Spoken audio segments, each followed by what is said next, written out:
Bismillahirrahmanirrahim. Assalamualaikum warahmatullahi wabarakatuh.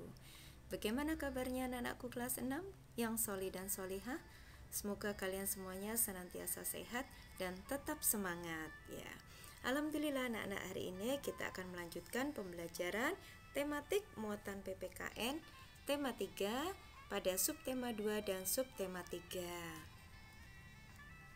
Kita akan belajar menganalisis pelaksanaan kewajiban, hak dan tanggung jawab sebagai warga negara beserta dampaknya dalam kehidupan sehari-hari.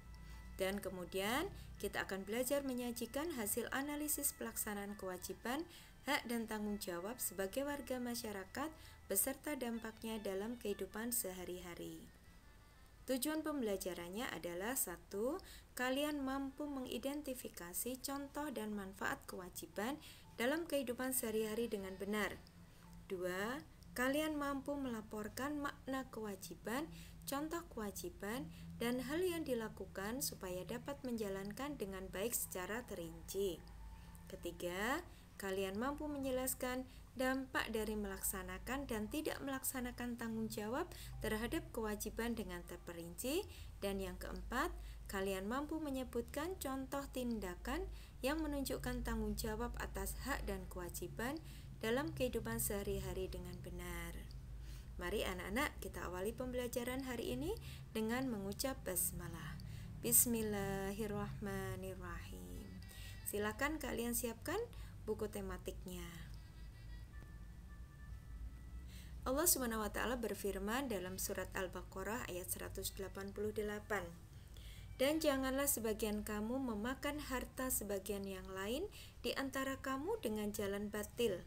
Dan janganlah kamu bawa urusan harta itu kepada hakim agar kamu dapat memakan sebagian harta benda orang lain itu dengan jalan berbuat dosa, padahal kamu mengetahuinya.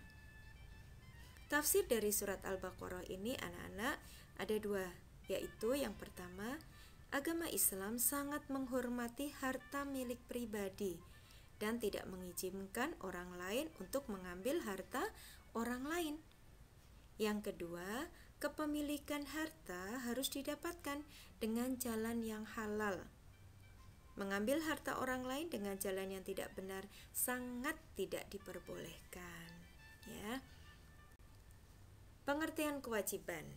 Pekan lalu kalian sudah mendapatkan pembelajaran tentang hak, maka hari ini kita akan belajar tentang kewajiban dan tanggung jawab.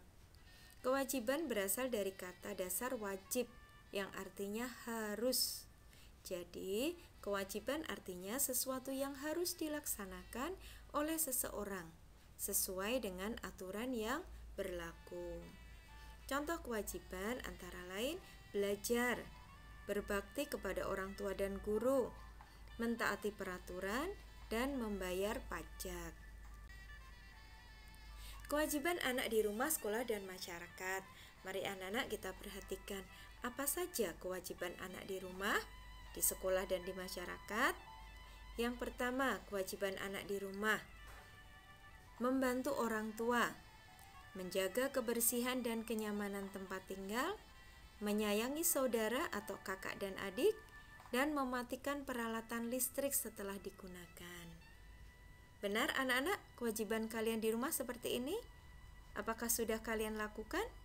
Insya Allah. Yang kedua, kewajiban anak di sekolah. Yang pertama, mendengarkan penjelasan guru dengan baik, tenang, ya. Kedua, menjaga kebersihan lingkungan sekolah. 3, menjaga dan merawat fasilitas di sekolah. Dan yang keempat, melaksanakan piket kelas. Kewajiban anak di masyarakat. Yang pertama, membantu tetangga yang membutuhkan pertolongan. Kedua, menjaga keamanan dan kebersihan lingkungan sekitar. 3, menjaga dan merawat fasilitas umum di masyarakat. Keempat, mengikuti jam belajar masyarakat atau JBM. Pernah mendengar istilah ini anak-anak? Jadi jam belajar masyarakat itu adalah waktu khusus yang ditentukan agar kita dapat melaksanakannya.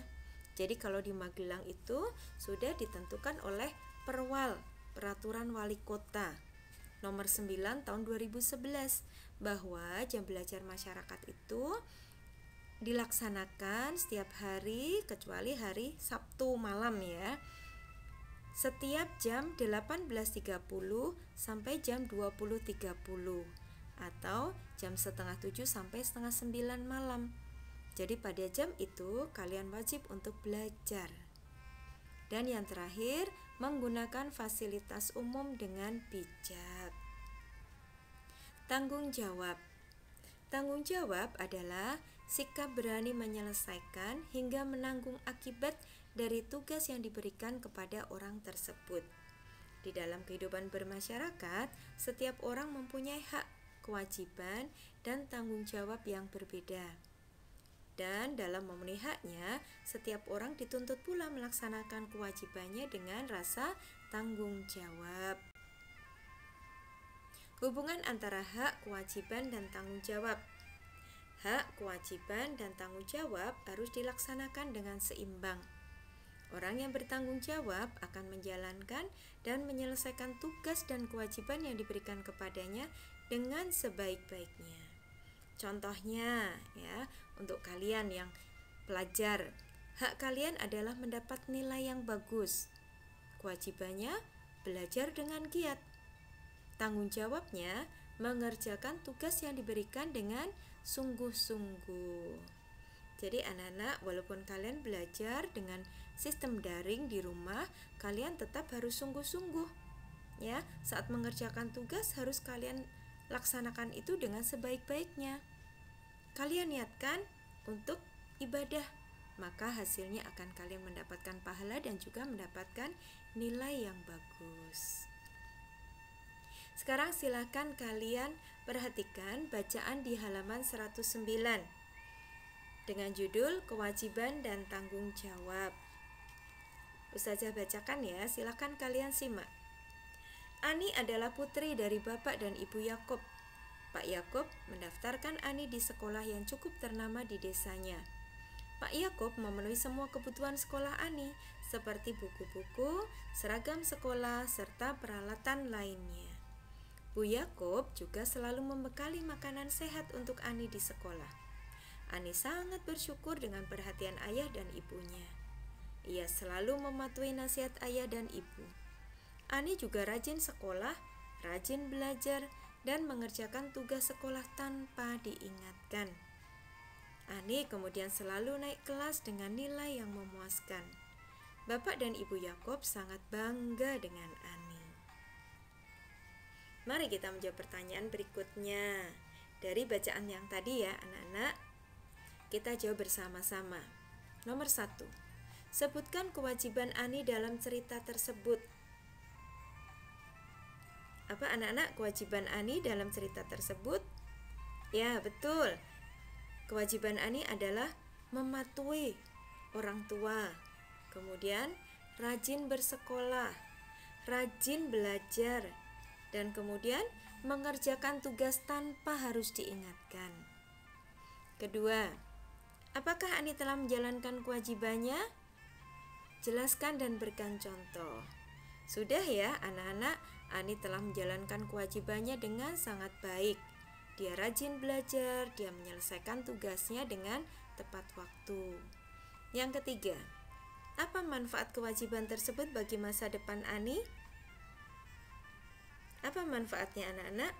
Tentu saja Ani akan tumbuh menjadi seorang pribadi yang baik dengan masa depan yang baik. Karena dia rajin, dia pastinya nanti akan bisa bersekolah dengan lancar dan mudah mendapatkan cita-citanya. Apakah Ani telah bertanggung jawab terhadap kewajibannya? Jelaskan dan beri contohnya. Tentu saja sudah. Terbukti dengan dia selalu naik kelas dan mendapatkan nilai yang bagus. Pertanyaan yang terakhir, apa yang akan terjadi jika Ani tidak bertanggung jawab terhadap kewajibannya? Jelaskan dan berikan contoh. Kalau tadi Ani bertanggung jawab ditunjukkan dengan apa? Dengan kebanggaan dari orang tuanya. Orang tuanya sangat bangga dengan keberhasilan Ani. Maka Kalau Ani tidak bertanggung jawab terhadap kewajibannya, yang akan terjadi adalah pastinya Ani akan tidak lancar dalam sekolahnya. Dia tidak akan menyelesaikan tugas dengan bertanggung jawab. Dia tidak rajin belajar, akibatnya dia tidak akan bisa naik kelas dengan nilai yang bagus. Dan akhirnya dia akan mengecewakan orang tuanya.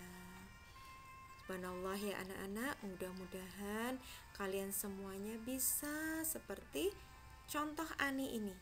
Ya, kalian tertib dalam belajar, kalian tertib dalam menyelesaikan tugas. Supaya apa? Supaya pekerjaannya tidak numpuk-numpuk. Kalau pekerjaannya numpuk-numpuk, nanti kalian juga malas mengerjakannya. Tapi kalau satu dikerjakan, satu selesai, maka kalian akan nyaman. Orang tua kalian juga pasti tidak akan marah-marah. Betul tidak? Betul ya. Jadi itu anak-anak ya contohnya supaya kalian bisa lebih tertib ya. Ustazah juga nanti kalau kalian tidak tertib dalam mengerjakan tugas, ustazah pasti akan WA terus, ayo mas, ayo mbak, diselesaikan tugasnya. Nah, tidak nyaman ya pastinya. Baiklah, kita lanjutkan. Ya, manfaat pelaksanaan hak dan kewajiban secara seimbang. Jadi anak-anak, kalau kita sudah melaksanakan hak dan kewajiban kita dengan baik, dengan seimbang, maka yang akan terjadi adalah yang pertama, tercipta kedamaian dan kenyamanan hidup bermasyarakat. Kedua, tercipta kerukunan hidup bermasyarakat.